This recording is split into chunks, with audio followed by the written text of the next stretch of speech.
Chelsea passe à l'action pour André Onana. Le FC Barcelone prépare un mercato de rêve pour cet été. Bonjour à vous, chers amis téléspectateurs d'Afrique Sport. Un réel plaisir de vous retrouver dans votre revue de presse quotidienne. Comme d'habitude, que vous soyez au travail ou à la maison, vous restez avec nous pour ce tour de l'actualité, chers amis, que nous allons débuter avec la CAN U17. Comme vous le savez, les résultats et le calendrier complet de la compétition avec nos confrères de Sport News Africa, toujours au rendez-vous. Et oui, la compétition qui se poursuit. Des équipes ont même décroché déjà la qualification pour les quarts de finale. C'est le cas du Sénégal qui a battu Somalie ce vendredi 5 mai sur un score de 3-0. Congo et Algérie, le pays organisateur, ont fait match nul, un but partout. Et ce samedi, le tournoi va se poursuivre avec la troisième journée toujours à 19h. Zambie et Maroc vont s'affronter. Aussi à 19h, Afrique du Sud et Nigeria. Donnez vos pronostics concernant ces matchs, chers amis. Et le dimanche 7 mai, le Soudan du Sud et le Mali. Ce match est annulé, comme vous le savez.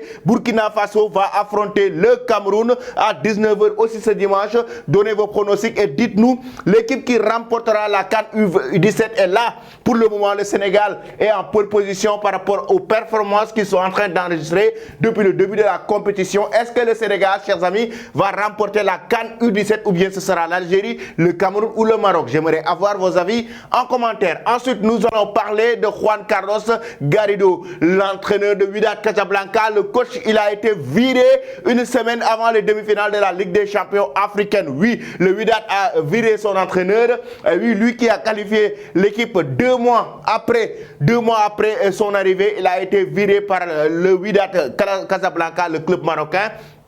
Il vient de décrocher une qualification en demi-finale de la Ligue des champions africaine après avoir battu d'ailleurs en quart de finale le Simba. Donc le Wydad qui vire son entraîneur, il s'appelle Juan Carlos Garrido. Le coach, donc, selon nos confrères de Afrique Foot, qui a été viré une semaine avant les demi-finales de la Ligue des champions africaine, parce que oui, effectivement, l'équipe de Junior Bouli Sambou va disputer les demi-finales de la Ligue des champions accompagné de son groupe Atiyat Ala, des joueurs très talentueux au sein de cette équipe marocaine de Wydad Casablanca. Pensez-vous que, chers amis, après ce limogeage de l'entraîneur, Wydad va remporter la Ligue des champions africaine? J'aimerais avoir vos avis en commentaire. Ensuite, chers amis, nous filons directement en Angleterre maintenant. En Angleterre pour évoquer la rencontre importante de Manchester City face à Leeds United. Ce sera ce samedi à 14h30.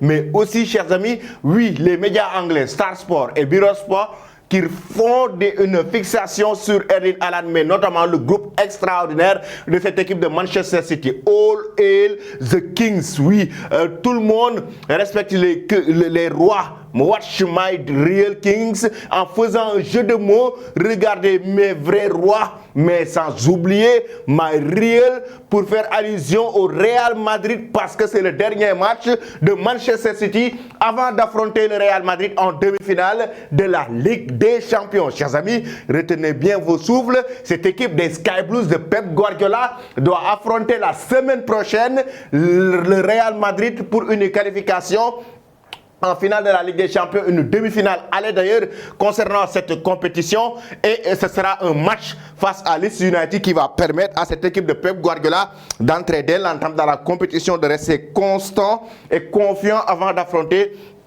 le club merengue qui affrontera d'ailleurs Osasuna en Copa del Rey. Maintenant, Arsenal de l'autre côté, parce qu'on sait que c'est la lutte pour le titre de la Premier League. Arsenal va affronter demain Newcastle à 15h30. Donc aujourd'hui, la lutte pour la Premier League qui continue, du mois où Manchester City actuellement est en tête du classement avec 79 points et Arsenal est devenu son défunt avec 78 points. Qui va remporter selon vous la Premier League entre City et Arsenal? J'aimerais avoir, chers amis, vos avis en commentaire.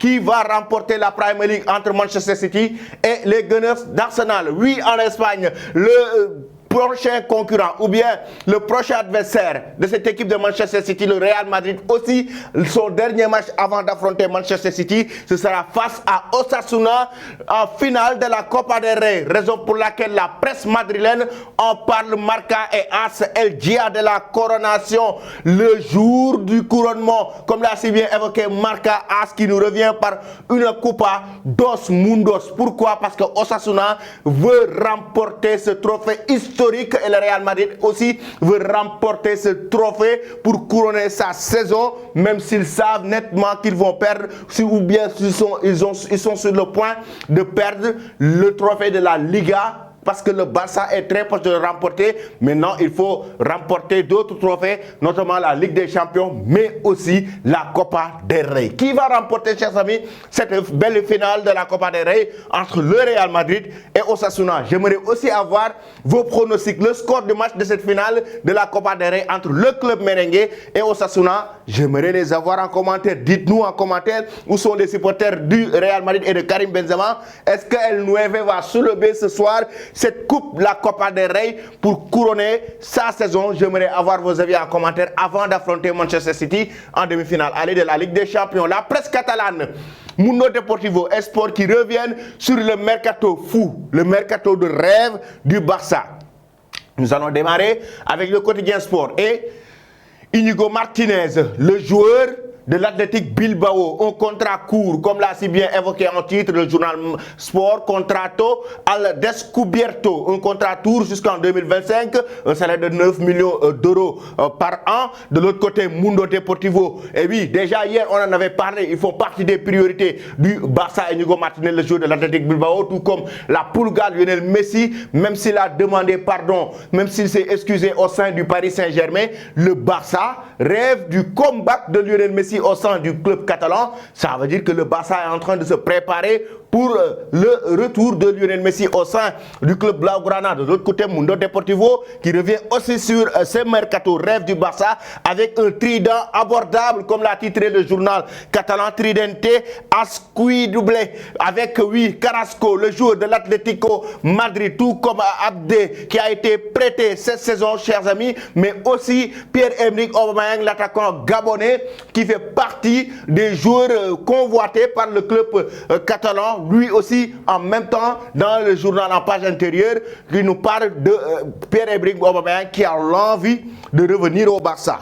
En même temps, lui aussi, le Barça qui veut le faire venir pour renforcer son attaque, tout comme Carrasco, lui aussi qui a envie de rejoindre le joueur belge, cette équipe du FC Barcelone. De l'autre côté aussi, il y a Abdé qui a été prêté cette saison, lui aussi qui a fait une très belle saison, qui veut signer son retour au sein du club catalan. Ça veut dire que le Barça est en train de se préparer pour un mercato de rêve, notamment pour se préparer, pas pour le championnat de l'année prochaine, mais surtout pour la Ligue des Champions. Chers amis, que pensez-vous de ces futurs transferts du FC Barcelone? Est-ce une bonne idée pour le club catalan?